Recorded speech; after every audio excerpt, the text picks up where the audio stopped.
ഓരോ മനുഷ്യനും അർഹതപ്പെട്ട രീതിയിൽ, അവകാശപ്പെട്ട രീതിയിൽ ജീവിച്ചു വരുന്ന, തങ്ങളുടെ സ്വത്വബോധം ഉറങ്ങിക്കിടക്കുന്ന തങ്ങളുടെ കിടപ്പാടം നഷ്ടമാകുമോ എന്നുള്ള ഒരു ആശങ്ക ഒരു പറ്റം ആളുകൾ ഉന്നയിച്ചപ്പോൾ ആ ആളുകളുടെ ഒപ്പം ചേരാൻ തയ്യാറാണ് എന്ന് പറഞ്ഞ് കൂടെ കൂടിയ ആളുകളാണ് ഇവിടെ ഉള്ളത്.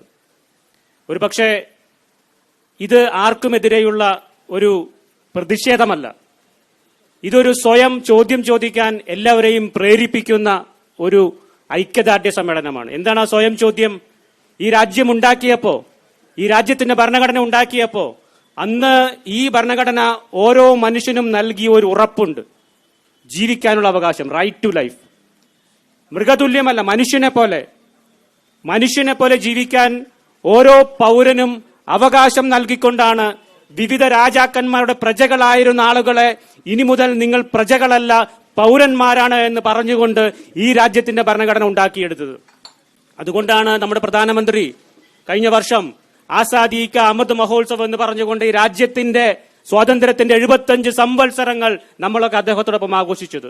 ഒരുപക്ഷെ ഫോൺ വിളിക്കുമ്പോഴൊക്കെ നമ്മൾ കേൾക്കും ഹർ ഘർ തിരങ്ക. എല്ലാ വീടുകളിലും തിരങ്ക ഉയരണമെങ്കിൽ എന്ത് വേണം? എല്ലാ വീടുകളിലും സമാധാനം വേണം, എല്ലാ വീടുകളിലും സമാശ്വാസം വേണം.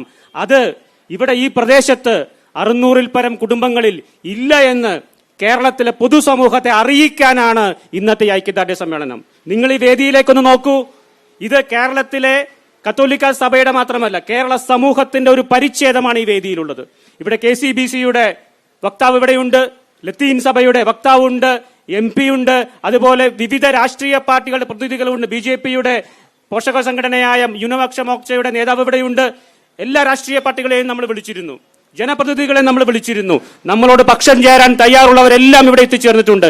സമുദായ സംഘടനകൾ, SNDP-യുടെ, വേട്ടുവ സഭയുടെ, ധീവര സഭയുടെ, ലത്തീൻ കത്തോലിക്ക സഭയുടെ, സീറോ മലബാർ സഭയുടെ എല്ലാ ആളുകളും ഇവിടെയുണ്ട്. ഈ ആളുകളൊക്കെ ഇവിടെ വന്നത് നമുക്ക് ഐക്യദാർഢ്യം പ്രകടിപ്പിക്കാൻ മാത്രമാണ്. ഈ രാജ്യത്തിന്റെ ഭരണഘടന മറ്റൊരു കാര്യം കൂടി പറയുന്നുണ്ട്. ആർട്ടിക്കിൾ 300A ആ പറയുന്നത് ഒരു മനുഷ്യന്റെയും ഭൂമി നിയമാനുസൃതമായ രീതിയിലല്ലാതെ അയാളിൽ നിന്ന് എടുത്തു മാറ്റാൻ പാടില്ല. ഇവിടെ നമ്മൾ പറയുകയാണ്, നിങ്ങൾ എടുത്തു മാറ്റാൻ ശ്രമിക്കുന്നത്, നിങ്ങൾ പറിച്ചു മാറ്റാൻ ശ്രമിക്കുന്നത്, നിങ്ങൾ ദൂരെ എറിയാൻ ശ്രമിക്കുന്നത് ഒരു പറ്റം കുടുംബങ്ങളുടെ, ഒരു പറ്റം കുഞ്ഞുങ്ങളുടെ, ഒരു പറ്റം സ്ത്രീകളുടെ, ഒരു പറ്റം കുടുംബനാഥന്മാരുടെ സ്വപ്നങ്ങളാണ് എന്ന് ഉറക്കെ പറയാനാണ് നമ്മൾ ഒരുമിച്ച് ചേർന്നിട്ടുള്ളത്. ഇതൊരു പക്ഷേ ഈ ഒരു ചേരൽ കൊണ്ട് അവസാനിക്കില്ല. ഇതൊരു ഐക്യദാർഢ്യം മാത്രമാണ്. ഇത് എന്തിനു വേണ്ടിയാണ് ഇങ്ങനെ ചേർന്നതെന്ന് ഇനിയും നമ്മൾ പറയേണ്ടി വരും. നമ്മൾ ആർക്കും എതിരല്ല. നമ്മൾ എന്താ പറയുന്നത്? ഞങ്ങളുടെ കിടപ്പാടം, ഞങ്ങളുടെ ഭൂമി സംരക്ഷിക്കാൻ ഈ രാജ്യത്ത് വ്യവസ്ഥയുള്ളത് കൊണ്ടാണ് ഈ രാജ്യം ഇന്ന് ഇതുപോലെ നിലനിൽക്കുന്നത്. ഇന്ത്യക്കൊപ്പം സ്വാതന്ത്ര്യം കിട്ടിയ എത്രയോ രാജ്യങ്ങളുണ്ട്. ഏതൊക്കെ രാജ്യങ്ങളിൽ ഇന്ന് സ്വാതന്ത്ര്യമുണ്ട്? പലയിടത്തും പട്ടാള ഭരണം, പലയിടത്തും മറ്റു പല ഭരണം. പക്ഷേ നമ്മുടെ രാജ്യം ലോകത്തിലെ ഏറ്റവും വലിയ ജനാധിപത്യ രാജ്യമായി ഇങ്ങനെ നിലനിൽക്കാൻ കാരണം ഓരോ കുഞ്ഞിനും അവന്റെ ഭൂമിയിൽ അവൻ ജീവിക്കുന്നിടത്ത് അവകാശം ഉറപ്പ് നൽകിയ ഭരണഘടനയുള്ളത് കൊണ്ടാണ്. ഞാൻ ദീർഘമായിട്ട് സംസാരിക്കുന്നില്ല. നമ്മൾ പറയുന്നത് ഇത്രയേ ഉള്ളൂ. അങ്ങനെയുള്ള ഭരണഘടനയുള്ള രാജ്യമാണെങ്കിൽ 2 വർഷവും 11 മാസവും 17 ദിവസവും കൊണ്ടുണ്ടാക്കിയ ഭരണഘടനയാണെങ്കിൽ ആ ഭരണഘടനയിൽ പറയുന്ന ഓരോ വകുപ്പുകളും അനുസരിച്ച് ഇവിടെയുള്ള ആശങ്ക അനുഭവിക്കുന്ന ആളുകൾക്ക്, അശരണർക്ക് അവർക്ക് നീതി കൊടുക്കാൻ ഈ രാജ്യത്തെ ഭരണകൂടവും മറ്റു സംവിധാനങ്ങളും തയ്യാറായില്ലെങ്കിൽ അവർക്കൊപ്പം ഏതറ്റം വരെയും പോകാൻ ഞങ്ങൾ ഉൾപ്പെടുന്ന ജനസമൂഹം ഉണ്ടാകുമെന്ന് പറയാനാണ് ഇന്ന് ഈ ഐക്യദാർഢ്യ സമ്മേളനം ഇവിടെ നമ്മൾ നടത്തിയിരിക്കുന്നത്. KLCയെ മുൻകൈയെടുത്ത് ഈ സമ്മേളനം വിളിക്കാനുള്ള ഒരു കാരണം ഇത് അങ്ങനെ മാറി നിൽക്കേണ്ട ഒരു വിഷയമല്ല എന്ന് എല്ലാവർക്കും ബോധ്യമായതുകൊണ്ടാണ്. KLC എന്ന് പറയുന്നത്, KRLCC എന്ന് പറയുന്നത് കേരളത്തിലെ ലത്തീൻ കത്തോലിക്ക സംവിധാനത്തിന്റെ ഔദ്യോഗിക സംവിധാനങ്ങളാണ്.